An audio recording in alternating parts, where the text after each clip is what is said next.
Hey guys, this tutorial is going to be about the proportions of the figure. We will discuss the male figure first. So these are a few general guidelines to keep in mind when you are drawing a figure, and let's discuss the proportions of the head first. So these are just idealized and simplified proportions that can help you when you are drawing a portrait, because if you measure these if you measure these in your subject, you can notice the differences between these guidelines and your particular subject, so it will be much easier to construct his or her face. So let's start out by discussing the first things first. So the eye line is exactly at the middle of the face, right? So the distance between the eye line and the top of the head is the same as the distance between the eye line and the chin. So 1, 2 here. Okay, so the next, let's delete this so it's not too complicated. The next one is that the distance between the eyes are the same as the distance of an eye. So the width of an eye is the same as the distance between the eyes. 1, 2, 3. If you take two more eyes to the sides, 4, 5, right? This is the approximate width of the face at its widest point, right? Okay, let's delete this. The next thing would be that the distance between the brow line and the hairline and the brow line and the nose line and the chin are identical. So 1, 2, 3. The other thing you want to notice here is that the ear sits exactly behind the nose line and the brow line. Okay, so what else? If you take a vertical line directly downwards, you can get the width of the mouth and the corners of the chin. So if you want to find out where the jawline is, you just take the distance between the nose to the chin and cut it in half. So this would be where the jawline sits, and as you can see, this is where the bottom lip ends too. Okay, eyes. The temple lines begin at the corner of the eyebrows, and the neck, the length of the neck is about the same as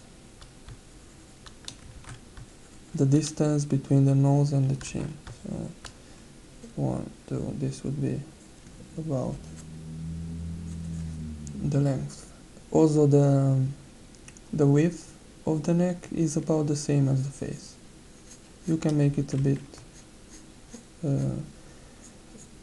shorter or thinner than that, but it's about the same. You don't really want to make it like this because it gets cartoony, or like that, like it's not good. Okay, so we discussed this, yes, we covered it all. Let's move forward and discuss the proportions of the body. So let's see the proportions of the body.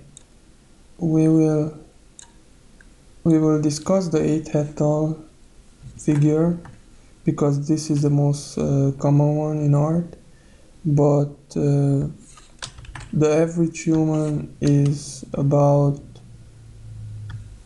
7.5 heads tall, but that is not very visually appealing in illustration, so not a lot of people are using that. Also, you can go even higher if you want to be a fashion illustrator. You can go like 8.5 heads or 9 heads tall.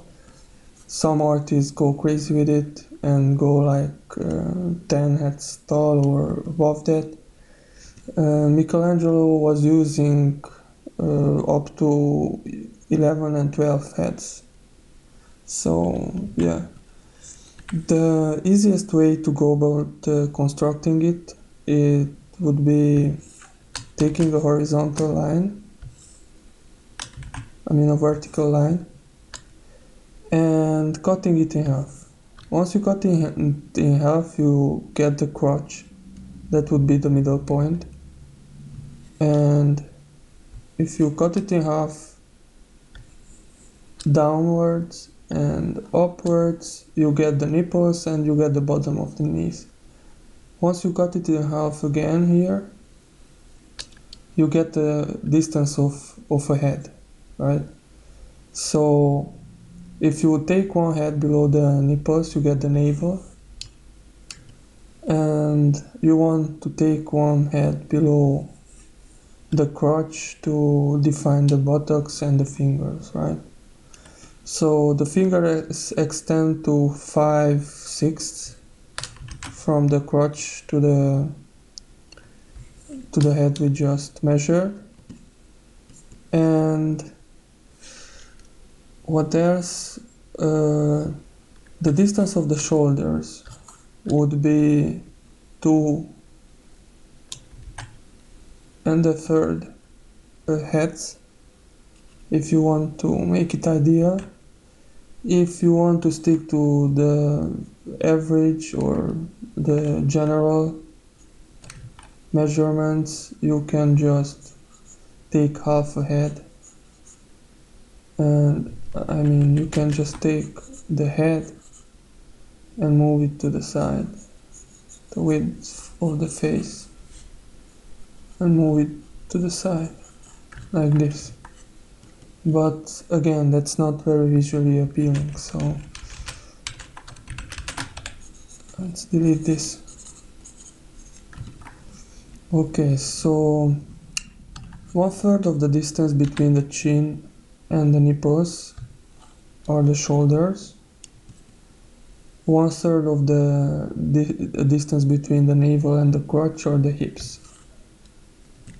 1/3 of the distance between the crotch and the head here we measure are the buttocks, and the fingers we discussed. So yeah, the lower legs are behind the middle line of the figure, like this would be the middle line of the figure, and the lower legs are behind, and the calves are behind the buttocks, right? So if you want to exaggerate the figure, let's delete this. If you want to exaggerate the figure, you don't want to extend the upper limbs, so you don't want to extend this portion right here.